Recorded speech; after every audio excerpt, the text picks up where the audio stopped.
يا مساء الورد والفل والياسمين على عيونكم حبايبي، عاملين ايه؟ يا رب دايما تكونوا بألف خير. انا النهارده عملت صينيه الجلاش بتاعي بالكريم كراميل، بس طالعه كده في منتهى الجمال. طبعا انا شايلاها كده كلها عشان لسه سخنه ومطلعاها من الفرن. بصوا بجد ريحتها طالعه قلب الدنيا. طريقه سهله وبسيطه جدا، مش هتاخد معاكي 10 دقايق ربع ساعه وهتكون جاهزه. يلا بينا على الفيديو عشان نشوف الصينيه القمر بتاعتنا النهارده دي احنا عملناها ازاي، والطريقه والمكونات بتاعتها كانت عباره عن ايه. يلا بينا على الفيديو. السلام عليكم ورحمة الله وبركاته، حبايبي واخواتي واصحابي الحلوين، عاملين ايه؟ يا رب دايما تكونوا بألف خير. مساء الفل والسعادة والهنا على عيونكم. النهاردة ان شاء الله هنعمل نوع من انواع الجلاش، وتحلية بسيطة وسريعة وسهلة جدا. هتقدري تعمليها بجد في 10 دقايق او في ربع ساعة. هتقدري تعملي احلى تحلية بالجلاش.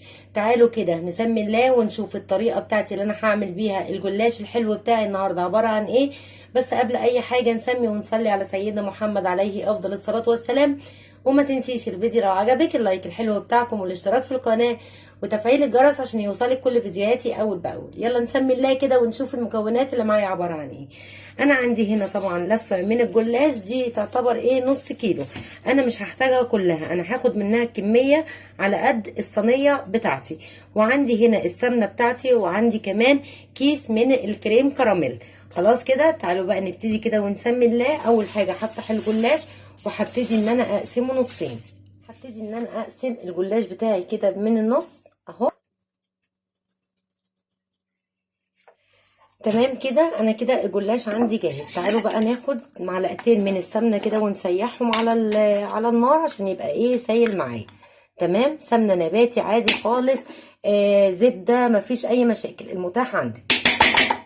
بصوا يا جماعه السمنه دي، بصوا مرمله ازاي. دي اللي انا كنت مسيحاها، السمنه النباتي اللي كنت مسيحاها بوش اللبن. بصوا مرمله ازاي في منتهى الجمال.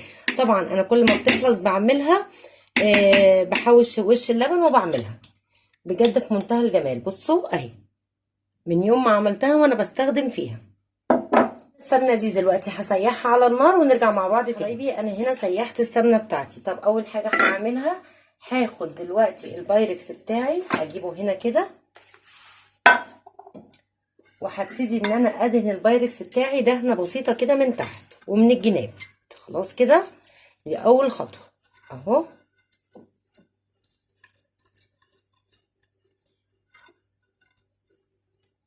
وهسيب بقى السمنه بتاعتي دلوقتي. تعالي بقى للجلاش، هنعمل الجلاش ازاي. بصي بقى وركزي معايا. هتمسكي ورقه الجلاش كده من غير ولا تدهنيها ولا تعملي اي حاجه. ورقه الجلاش اهي، هتبتدي ان انتي تكرمشي الورقه كده. بصي بالطريقه دي، وهتبتدي ان انتي ترصيها بنفس الطريقه كده وبنفس الكرمشه. طريقه عشوائيه خالص ما فيهاش اي حاجه. بصي اهي، هتمسكيها كده اهو، هتكرمشي الورقه كده وهترصيها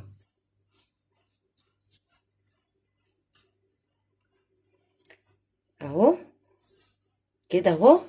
هتمسكيها كده اهي، وهتلفي الورقه كده وترصيها. تمام اهي.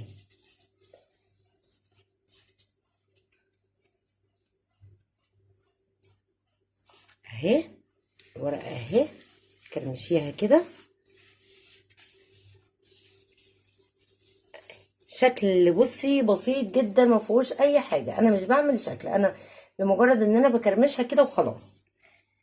تمام، وورقه واحده بس، ما تكتريش يعني، ما تقوليش اخد ورقتين مع بعض، لا ورقه واحده بس اهي. بصي اهي بالشكل ده.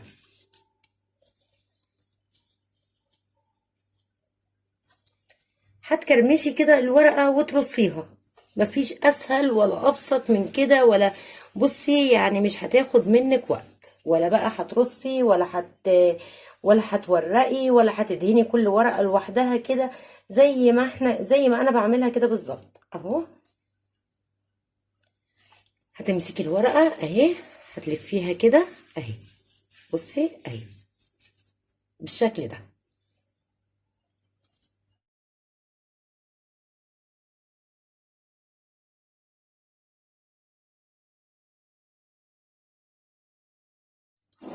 بصوا بالشكل ده. في اسهل من كده؟ مفيش اسهل ولا ابسط ولا اسرع من كده. بصي الورق بتاعك كله اهو جاهز. يلا بقى نعمل ايه الخطوة اللي بعد كده. تمام. تعالي بقى نجيب كيس الكريم كراميل، وهجيب كوبايتين من اللبن،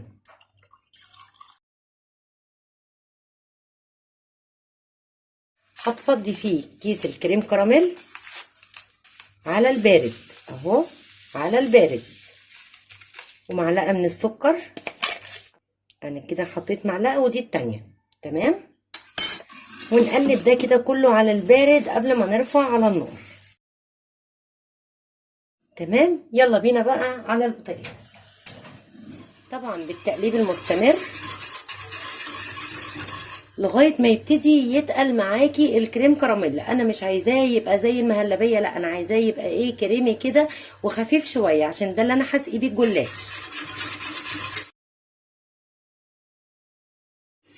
بصوا حبايبي اهو، هو كده هيبتدي ان هو ايه يتقل معايا. طبعا انا مش هسيبه لغايه ما يتقل خالص، لا انا مجرد بس ما يغلي كده هروح مطفيه النار على طول اهو. انا كده ايه طفيت النار خلاص. كده انا كده جاهز معايا الكريم كراميل بتاعي، بس انا هسيبه برضو يبرد خالص، مش هحتاجه دلوقتي.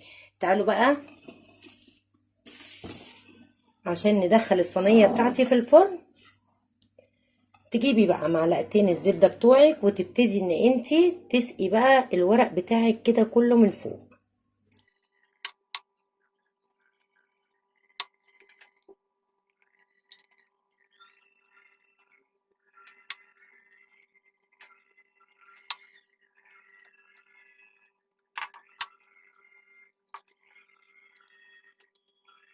بس كده اهو. بصوا كده انا سقيت الجلاش بتاعي كله. كل اللي انا هعمله بقى ان انا دلوقتي هدخله في الفرن على الشبكه اللي في النص لغايه الجلاش بتاعي ما ياخد اللون الذهبي كده الحلو، وبعد كده نرجع ونشوف الخطوه اللي بعد كده هتكون ايه، عبال كمان ما الكريم كراميل بتاعي يهدى شويه. طب انا ليه ما عملتش الكريم الكراميل بعد ما يطلع الجلاش؟ لان انا عايزه الكريم كراميل بتاعي يبقى هادي او يبقى دافي، والجلاش يبقى سخن عشان هسقي بيه حبايبي رجعت معاكم تاني. انا هنا الصينيه بتاعتي اهي، الجلاش اهو طالع معايا بصوا زي العسل. طبعا انا مغمقه اللون بتاعه، متكيه عليه في السوا عشان انا دسقيه بالكريم كراميل طبعا بتاعي ما يعجنش. تعالوا بقى كده ايه نسمي الله كده ونسقي بقى الجلاش بتاعنا. بصوا الكريم كراميل خلاص طبعا كده يعتبر ان هو دفى، عشان كده قلتلك ايه نعمله في الاول. تمام. طبعا انا ما احتجتش بقى للعسل ولا لاي حاجه، مش هسقي باي حاجه غير الكريم كراميل اهو.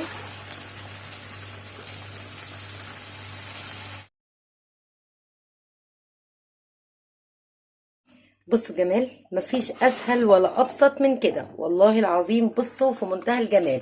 وزي ما قلتلك بصي انا مغمقه لون الجلاش عشان يبقى ما يعجنش معايا. بصوا اهو.